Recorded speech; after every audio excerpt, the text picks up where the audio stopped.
The science of Sarf originally was combined in Nahwu books, and this was found in the early works. Among these early works was Al-Kitab, a book known as Al-Kitab by Sibawayh. Another book that followed this method was Al-Muqtadab by Al-Mubarrid.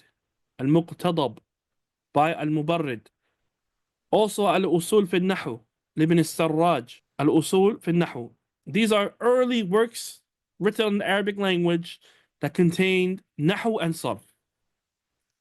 And you also find later works as well that follow the same method of combining the two together, like Alfiya ibn Malik, Al-Khulasa, At-Tasheel, also by Ibn Malik. These are just a few examples. Then eventually, over time, Sarf was made into its own science.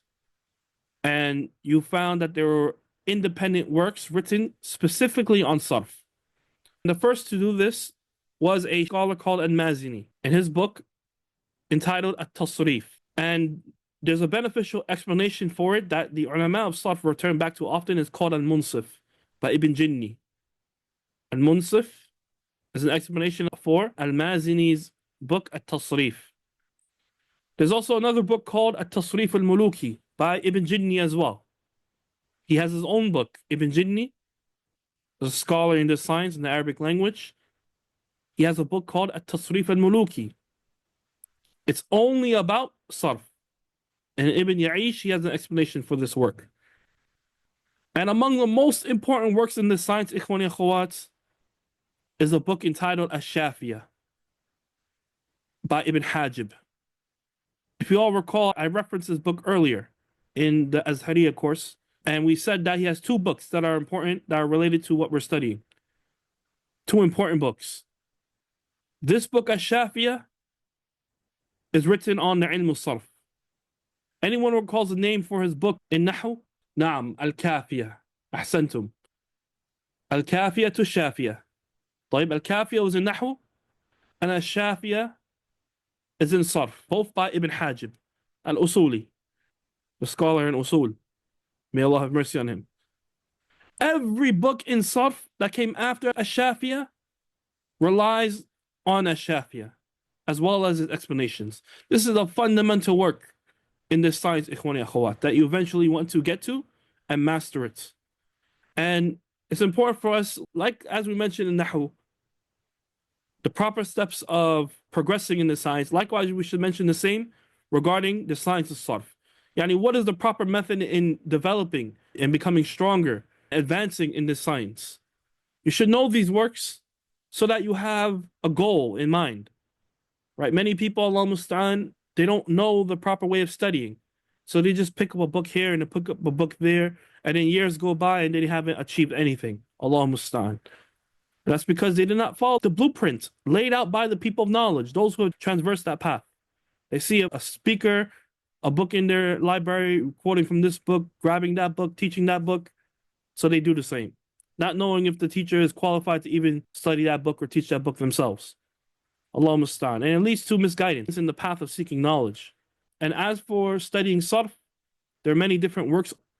However, I'll mention one method. One method. And even before I mentioned that, Ikhwani Akhwat, I just reminded myself of a beautiful instance that occurred with one of our mashayikh, Sheikh Sa'd al-Shithri, Hafidhahullah Ta'ala. One of the major scholars of today, may Allah preserve him. He was teaching us, this is before Corona, he would teach us Sunan Abi Dawood. In one summer, he taught every day after Asr, till he completed the book in one summer, alhamdulillah. He was with us from Ramadan, and then he remained every day until he finished the book a little bit after Hajj. And when he would explain Sunan Abi Dawood, he'll mention Qawa'id Usuliyah, principles in Usul al-Fiqh, and apply it to the text. The Shaykh Al-Asali is the Usuli, yani his expertise is in Usul. So people will come and sit down for the lesson, you know, they came from Umrah, the visit, and they'll ask questions at the end. And one of the questions, or one of the reoccurring questions that will be asked, what's the best book to study for Usul al-Fiqh? And the Shaykh subhanAllah gave a beautiful answer. This answer I want everyone to write down. The Shaykh, he said, Hafidhullah, the best book is your teacher. Subhanallah. The best book is your teacher. Often we strive to look for books to study, and that's a mistake. That's not how the Sahaba learned revelation, ikhwani akhawat. They didn't look for books. Rather, they learned directly from Prophet Muhammad sallallahu alaihi wasallam. Likewise, the Tabi'un, they learned directly from the Sahaba.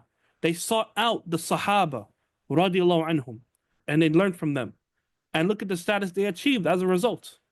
So we too, ikhwani akhawat, have to follow the same blueprint if we desire to be proficient in what we seek. Books are beneficial without a doubt.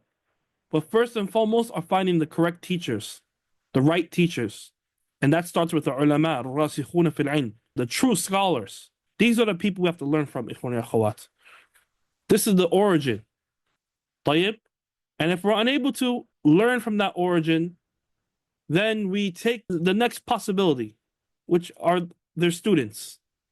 The origin is that we learn from people, the people of knowledge. And you follow the curriculum of that teacher, whatever they're teaching. Naam, this is very important, especially our brothers here who are students in Medina.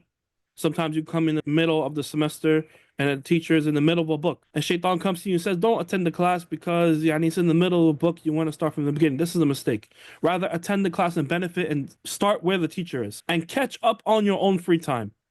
Your own free time when you're in the dorm or walking to the masjid or walking to the class or the period between classes, this is where you catch up and fill in the blanks so that you can follow along in the class in the masjid. You understand this? Now, you have to do your own diligence to catch up and still attend those classes. Now, so as it relates to the curriculum, like I said, there's many different books on the beginner level.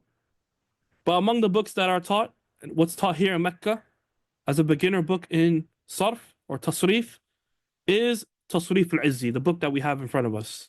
This is the beginner book taught here in Mecca, Masjid Haram, and the different masajid. And once a person has mastered this book and preferably memorized it, then they move on to another book called, in the intermediate level, Unwan al-Zarf fi ilm al-Sarf. Unwan al-Zarf fi ilm al-Sarf by Harun Abdul Raziq. On the same level, intermediate level, once they've completed this Unwan al-Zarf, on the same level, they go to Shadha al-Arf fi Fann al-Sarf by Ahmed bin Muhammad al-Hamalawi. Shadha al-Arf fi Fann al-Sarf. And this book is extremely important and beneficial because it is a summary of Ash-Shafiyah. طيب?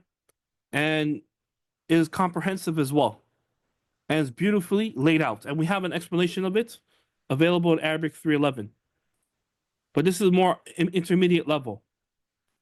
After you have mastered these books, studied these books, then you will move on to Ash-Shafiyah by Ibn Hajib with the explanation of either Al-Jarbardi, this is the easier explanation, and eventually you want to work your way up to the most advanced explanation, which is the explanation by Ar-Radi. Explanation of Ash-Shafiyah by Ar-Radi. Muhammad bin Hassan Ar-Radi passed away 686 years after Hijrah. Naam, but this book is extremely advanced, meaning you have to be well grounded in the science in order to follow along with what he's saying. And over time, this is the book you want to constantly return back to. Make this your umda, your foundational reference point. Any issue in Sarf, you return back to this explanation and you're able to find the answer. But this is more advanced, like I said. Right, this is the book that's between the hands of the ulama, those who are mukhtassun bis-sarf. Naam, so this is a recommended method in progressing in this science. There's many other works in Sarf, ikhwani akhwat. For example, Bina al-Af'al, Lamiyat al-Af'al. There's a book called Al-Qara' Balana by Sheikh Abdul-Aziz al-Harbi. There's a 900-line poem written by one of the Mashaykh of our Sheikh Muhammad Ali Adam Ethiopi, rahimahullah, called Urjud al-Tasrif by Sheikh Abdul Basit. Sheikh Muhammad Ali Adam, he explained it. He explained the 800-line poem in one volume called Fathul Kareem al-Latif. Naam. And there's plethora countless works on the science of Sarf. The main thing is that you find a teacher and you follow the curriculum. Now,